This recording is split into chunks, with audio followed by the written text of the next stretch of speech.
नीति का जो फिफ्थ बानी है, तो फिफ्थ बानी में ये क्या नारी का वैशिष्ट का बारे में बताया गया उधर।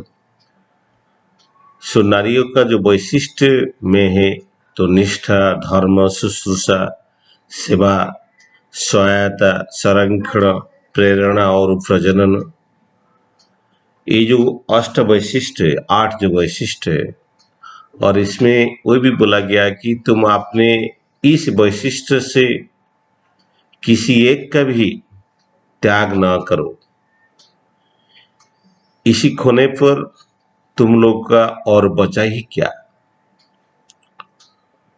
तो पहले हम लोग समझेंगे तो वैशिष्ट क्या है। तो हम लोग का जीवन में बहुत सारा गुण होता है। कोई अच्छा पढ़ाता है, कोई अच्छा गाना भी गाता है, कोई अच्छा कीर्तन भी करता है। सबका वैशिष्ट भिन्न भिन्न होता है, अलग अलग होता है। सबका गुण अलग अलग होता है। तो मेरा जो गुण है, जो नेचर है, जो कैरेक्टरिस्टिक हम लोग बोल सकते हैं, वो एक आदमी से दूसरा आदमी से अलग होता है। क्योंकि मानव जीवन में बहुत सारा संभावना रहता है, बहुत सारा संभावना रहता है। Crores of possibilities are there. बोला गया कि 108 crores of possibilities are there. 108 कोटि संभावना होता है आदमी का जीवन में। बट ये जो गुण होता है, जो कैरेक्टरिस्टिक होता है, तो वैशिष्ट क्या है। हमारा बहुत सारा गुण होता है, बहुत सारा नेचर होता है। हम लोग अच्छा से खाना पका सकते हैं, अच्छा गाना गा सकते हैं, अच्छा पढ़ा भी सकते हैं, और अच्छा सेवा भी दे सकते हैं। बट अब इसमें सबसे अच्छा क्या है, वही हमारा वैशिष्ट होता है। सब विशेष करके जो श्रेष्ठ गुण होता है वही वैशिष्ट है। विशेष करके श्रेष्ठ गुण होता है जो वैशिष्ट है। बट ठाकुर जी वो बोले कि नारी का जो वैशिष्ट में ये बड़े 8 गुण जो है, जो निष्ठा है, धर्म है, शुश्रूषा है, सेवा, सहायता, संरक्षण, प्रेरणा और प्रजनन, ये 8 गुण सर्वश्रेष्ठ गुण होना चाहिए। ये जो वैशिष्ट है उनका श्रेष्ठता, इसे हमको किसी का पास एक गुण श्रेष्ठ हो जाता है, बट नारी का जो जो गुण है वो सर्वश्रेष्ठ वैशिष्ट गुण होता है। तो ये जो वैशिष्ट होता है, ये वैशिष्ट छोटा चीज नहीं है। वो ये इसका उनका गुण होता है, जिस गुण का हिसाब से वो नारी जो है उनको नारी ही बनाता है। तो हम लोग जानते हैं कि ठाकुर जी का 2 किताब है, बहुत सारा वाणी तो दिए हैं। एक तो है सत्यानुसरण और एक है नारी नीति। और ठाकुर जी सब तो प्रैक्टिकली भी बता दिए थे। तो इसको प्रैक्टिकली जिंदगी में निभाने के लिए 2 सत्यानुसरण हम लोग बोलते हैं कि आचार्य देव श्री बड़दा जो थे वो चलंत लिविंग सत्यानुसरण थे। बट जो नारी नीति है, तो लक्ष्मी माँ जो थे वो चलंत चलने फिरने वाला नारी नीति थे। तो उनको जो जो उनको षोडशी वाला बोला गया था, षोडशी वाला। ये जो षोडशी वाला क्यों बोला गया था, क्योंकि उनका जो ये अष्ट वैशिष्ट है, 8 वैशिष्ट है, उनका पास दोगुणित था, दोगुणित ट्वाइस फॉर्म में था। सो 8 into 2 the 16, तो ये 16 वैशिष्ट धारण करी वो माँ थे, जगत जननी लक्ष्मी माँ थे। माँ का माँ ही जगत जननी लक्ष्मी माँ, वो भी एक नारी नीति का जो वाणी है वो उनको ठाकुर जी क्या क्या नहीं बोले माँ का बारे में। ठाकुर जी ये भी बोल रहे थे कि हम नारी का हिसाब से जन्म लेते तो ठाकुर जी जगत जननी लक्ष्मी माँ जैसा ही जन्म लेते थे। कि ठाकुर जी बोल रहे थे कि लक्ष्मी माँ को बोल रहे थे, तुम्हारा जो स्वामी का जो तुम्हारा जो पति को तुम जो देवता समझते हो और स्वामी को जो सेवा देते हो, और स्वामी तुम्हारा पति को सुख देने के लिए, और तुम क्या क्या नहीं करते, और मुझे कुछ सीखना है तो तुमसे ही सीखना पड़ेगा, तुम तो देवी हो, तुमसे ही सीखना पड़ेगा। ये ठाकुर जी का बात थे। ठाकुर जी ये भी बोल रहे थे कि तुम सती स्वाधी स्वामी परायण, और तुम क्या क्या, तुमको क्या सीख एजुकेशन में दूंगा, तुमसे ही सीखना चाहिए कि कैसे भक्ति किया जाए, कैसे सेवा किया जाए। ये थी ठाकुर जी का बड़मा का ऊपर जो है। ठाकुर जी ये भी बोल रहे थे, बड़मा नहीं होते तो मेरा जो लोक जीवन है वो भी ठीक नहीं होता। और ठाकुर जी ये भी बोल रहे थे कि बड़ लक्ष्मी माँ सुस्त होते तो मैं भी सुस्त रहता, कि मेरा पेट का सारा चीज लक्ष्मी माँ जानते थे। तो ये जो एक एक चीज को हम लोग डिस्कस करेंगे, तो इसमें जो आता है पहले निष्ठा आता है। तो निष्ठा मतलब द कंसिस्टेंसी, कंसिस्टेंसी जो है वो कंसिस्टेंसी हम लोग जो, ये नारी का वैशिष्ट्य में है, नारी का ये वैशिष्ट्य है जो पुरुष का पास नहीं है।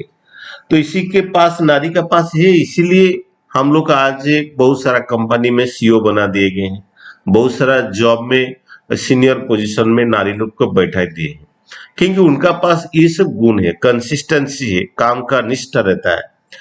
तो आप एक चीज देखिए, तो एक ही आदमी ने बहुत सारा कोशिश किया, एग्रीकल्चर किया, बिजनेस किया, और बहुत सारा कोशिश किया, जिंदगी में विफल रहा। वो एक साधु का पास आया, साधु को बोला कि मेरा मुझे थोड़ा उपाय बताइए कि मैं हर जगह पे फेल मार जाती हूँ। साधु बोले तुम कल सुबह आ जाओ। तो वो आदमी ने कल नेक्स्ट डे सुबह आ गया। सुबह जब आया, उसको साधु लेके के नदी के तरफ चले गए, और नदी के अंदर घुसने के लिए बोले। ठाकुर जी के जो साधु खुद घुस गए, वो उनको बोले कि तुम मेरे पीछे पीछे आ गए। वो जब गए अंदर, तो धीरे धीरे पानी बढ़ते रहे। जब उनका शरीर डूब डूब गया, इसी तरफ हो गया, तो वो बोले कि और नहीं जा पाऊंगा, तो मुझे पीछे हटना पड़ेगा। साधु बोले नहीं, उसको पार करना पड़ेगा। तो साधु क्या किए, वो खुद भी, वो पानी तो बहुत गंभीर था, बहुत ये था, फिर भी साधु वो नदी को पार की, और वो आदमी भी नदी को पार की। तब उनको साधु उनको बोले कि यही ही निष्ठा होता है। तो ये जो काम होता है यही निष्ठा होता है। ये काम करने के लिए तुमको इतना निष्ठावान होना पड़ेगा, जितना नदी को पार करने के लिए तुमको जितना कष्ट उठाना पड़ेगा, तो कष्ट करना पड़ेगा सफल होने के लिए। तो और एक चीज देखिए, जो रामकृष्ण परमहंस के पास आए कि एक भक्त ने, वो उनको बोले ठाकुर जी, तो ये साधना में सफलता लेने के लिए कैसे चेष्टा, कितना मेहनत करना पड़ेगा। तो रामकृष्ण परमहंस जी उसको भी एक नदी को किनारा, गंगा का किनारा को लेके वो गंगा में उसको डुबकी लगाने के लिए बोले। वो जब डुबकी लगाए, अभी तो महाकुंभ का डुबकी चल रहा है, तो जब डुबकी लगाए, उसका माथा को पानी का अंदर ढाप के रखे ठाकुर जी, वो उठने नहीं दिए। वो बहुत कोशिश किए, ठाकुर रामकृष्ण परमहंस जी छोड़े नहीं उनको। तो बहुत कोशिश करने के बाद वो बहुत कोशिश किए, और ज्यादा मेहनत लगाए, और फिर ऊपर आ गए।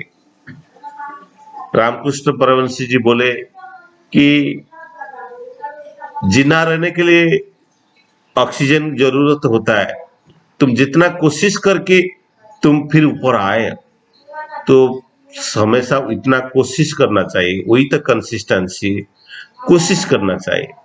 और इसके बाद आता है, द कंसिस्टेंसी के बाद आता है धर्म। धर्म का इंग्लिश वर्ड रिलीजियन होता है, बट रिलीजियन का जो डेरिवेशन हो, वो ये रूल से डिराइव किया गया। सो द रिलीजियस मतलब रिलीजियन मतलब द रूल। तो ठाकुर जी बोले तो धर्म कुछ नहीं है, द बचने बढ़ने का जो मर्म है वही तो धर्म है। तो ये बचने बढ़ने के लिए तो हम लोग हमेशा हमेशा आदमी चाहता है कि बच रहे और बढ़ते रहे, हमेशा बढ़ने के लिए कोशिश करता है आदमी। तो ये बढ़ने का जो कोशिश करने के लिए जो नियम चाहिए, जो रूल चाहिए, जिसका आधार पे वो बढ़ सकता है, वही धर्म है। धर्म कोई हिंदू मुसलमान वही धर्म नहीं है, वो तो एक मत है और एक संप्रदाय क्रिएट किया है। तो ठाकुर जी बोले संप्रदाय धर्म नहीं है। तो ये जो धर्म का बात बोल रहे हैं, वो सुबह उठने का एक धर्म होता है, खाना पकाने का एक धर्म होता है, और पति को रेस्पेक्ट देने का एक धर्म होता है, और सेवा करने का एक धर्म होता है। तो सारे धर्म वो नारी का पास होता है, पुरुष का पास इतना धर्म को निभाने का वो ताकत नहीं, उनका पास नहीं होता है। तो रिलीजियंस और रिलीजियसनेस और द धर्म का जो पालन करने के लिए तो नारी का जो वैशिष्ट्य में वो रहता है, वो एक इंस्टिक्ट है, वो कैरेक्टरिस्टिक में है, वो धर्म को निभाते हैं। तो लक्ष्मी माँ का पास ये सारे चीज थे, वो धर्म को हमेशा निभाते थे। एक बार ठाकुर जी बोले कि मैं आपको कभी पिटाई किया? तो लक्ष्मी माँ बोले वो तो सोच भी आप नहीं सकते। तो इसको बोले कि आप चले जाओ। फिर एक भक्त बैठा था, वो बोला वो उसका पति को, वो पत्नी को मार के आया था, पिटाई करके आया था। वो आके ठाकुर जी को बोला कि मैं गलत हो गया, मेरा राग हो गया। ठाकुर जी बोले उसको अनुराग में कन्वर्ट कर दो, प्यार में कन्वर्ट कर दो। तो वही होता है। तो रिलीजियस को पालन करना, धर्म को पालन करना, वो नारी में वो होता है। तो इसके बाद आता है इसके बाद आता है शुश्रूषा।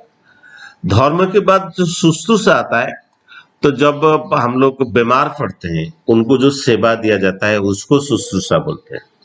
जब कभी बीमार पड़ते हैं, कोई बुढ़ापा आ जाता है, हमारा जो बुजुर्ग माँ बाप है, उनको जब एज हो जाता है, उनको जब बुढ़ापा आ जाता है, उनको चलने फिरने की दिक्कत होता है और खुद का काम मिटाने का संभव नहीं होता है, उसी टाइम जो सेवा दिया जाता है वही शुश्रूषा बोलते हैं।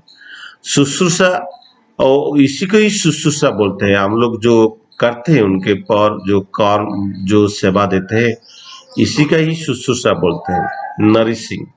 तो that nursing means the helping at the distress condition, all kind of distress. तो ओल्ड एज आ गया, तो इसलिए बोला गया कि तो कभी कोई रोगी है, कोई बुढ़ापा है, कि उनको रेस्पेक्ट करना चाहिए। क्योंकि क्योंकि हमारा जिंदगी में वो चीज भी आ ही जाएगा। आज नहीं, आप हम लोग सुस्त है तो काल हम लोग बीमार भी पड़ेंगे। तो इसलिए तो कोई रोगी है, कोई बीमार है और कोई बुढ़ापा में है, जो डिस्ट्रेस कंडीशन में है, उनको हम लोग रेस्पेक्ट देना चाहिए, सेवा नर्सिंग देना चाहिए। क्योंकि काल हमारा जिंदगी में वो चीज भी आ भी जाएगा। तो इसके बाद आता है तो द नर्सिंग, जो शुश्रूषा के बाद आता है द सेवा। तो ये जो सेवा होता है, तो इट इज द जो काम हम लोग करते हैं तो वही सेवा होता है। जो दूसरे के लिए जो काम करते हैं वो सेवा होता है। तो सेवा, नारी से सेवा ज्यादा अच्छा होता है, पुरुष से कम सेवा होता है। पुरुष इतना सेवा नहीं दे पाता है। नारी का वैशिष्ट्य में वही सेवा होता है, वो जो सैक्रिफाइसिंग टेंडेंसी उनका होता है। All they have the tendency to sacrifice other. सुबह से लेकर शाम तक, सोने तक वो काम करते रहे। वो किसके लिए काम करते हैं? बच्चे के लिए काम करते हैं, स्वामी के लिए काम करते हैं, और माँ बाबू के लिए काम करते हैं। वो हमेशा जो काम करते हैं वो सारा काम दूसरे के लिए होता है, वही सेवा होता है। और इसके बाद आता है साहाଯ୍य, हेल्पिंग, साहाଯ୍य करना। सो द शुश्रूषा, सेवा और साहाଯ୍य तीनों का अंतर है। साहाଯ୍य मतलब जो नीड बेस वर्क, किसका कुछ जरूरत है, वो मांगा कुछ, शायद कुछ करने के लिए बोला तो उसको करने का, वो सेवा होता है। तो stand with others in all situation, that is the helping nature. और इसके बाद आता है संरक्षण, दैट इज द प्रोटेक्टिवनेस। तो ये जो संरक्षण होता है, ये प्रोटेक्टिव द प्रिजर्वेशन भी होता है। तो नारी से कौन प्रिजर्व कर सकता है? नारी का गुण होता है वो सारे चीज को संभाल के रखता है। बच्चे लोग का कपड़ा और बच्चे लोग का किताब को कई साल संभाल के रखते हैं, और पति का जितना भी चीज होता है वो संभाल के रखते हैं, पैसा को संभाल के रखते हैं, टोटल फैमिली को एक प्रोटेक्शन तरह वो नारी ही रहते हैं, और ये सोसाइटी को भी प्रोटेक्शन देते हैं। और चीज है कि उनका नेक्स्ट आता है द प्रेरणा, द इंस्पिरेशन। सो क्या होता है कि जो शिव शिव और पार्वती का चीज जो देखते हैं, शिव जो सब होता है डेड द मैटर, और पार्वती जो लिविंग फॉर्म जो एनर्जी होते हैं। एंड नारी क्या है? It is the source of all energy, she the source of inspiration of a man for all activities. The पुरुष जो कुछ भी काम करता है इसको इंस्पायर करने के लिए, प्रेरणा देने के लिए जो होता है, वो इंस्पिरेशन का सोर्स नारी ही होता है। वो पुरुष नारी के बिन, नारी को छोड़ के पुरुष आगे नहीं बढ़ सकता है, क्योंकि नारी उसका प्रेरणा देते हैं, उसको इंस्पिरेशन देते हैं। इसीलिए स्कूल में बच्चे को पढ़ाने के लिए लेडी लोग टीचर रखते हैं, इसीलिए कि वो इंस्पायर करे बच्चे को। बच्चे को जो इंस्पायर करेंगे तो बच्चे वो आगे बढ़ जाएंगे। इंस्पिरेशन इसीलिए तो नारी को इसको स्कूल में रखते हैं। और रिप्रोडक्शन, प्रजनन में जो आता है, जो रिप्रोडक्शन, तो हर चीज में क्या होता है, she is the creator of this जगत। इसीलिए बोला गया कि नारी से ये जगत जन्म लिया और नारी से ये जाति जन्म लिए। ठाकुर जी बोले थे ये प्रजनन पूरा लास्ट को आता है, और इसमें ये सारा चीज को लेके नारी माँ बन जाता है। ये माँ में जो मातृत्व होता है, ये मातृत्व में ये सारा चीज होता है, उसके कंसिस्टेंसी रहता है, इसमें निष्ठा रहता है, इसमें धर्म रहता है, इसमें शुश्रूषा, सेवा और साहाଯ୍य, संरक्षण, प्रेरणा, प्रजनन, सब कुछ को लेके वो माँ बन जाता है। और उसको इसीलिए वो पूजनीय होता है, वो पूजा का योग्य हो जाता है नारी। तो वही तो हम लोग आज जो वैशिष्ट में पढ़े, तो जाने की वैशिष्ट, सारा वैशिष्ट माँ का पास से जगत जननी लक्ष्मी माँ का पास थे। तो इसीलिए ठाकुर जी, श्री ठाकुर और बड़मा का दोनों का माइंड और सोल दोनों एक ही था। इसलिए ठाकुर जी के इंग्लिश में बाणी था, you are the part of your husband, not the partner, and you are the purest integrity of his soul, and he is your ideal, and you are the illuminating symbol of his personality, and you are the servant of his sacrifice। ये ठाकुर जी बोले थे। तो सबको सुख कुशल मंगल के लिए परमपिता का चरण में मेरा विनती प्रार्थना करके मेरा वक्तव्य को इधर विराम देता हूँ। वंदे पुरुषोत्तमम, वंदे पुरुषोत्तमम, वंदे पुरुषोत्तमम। दादा थोड़ा टाइम ज्यादा ले लिया। जय गुरुदास।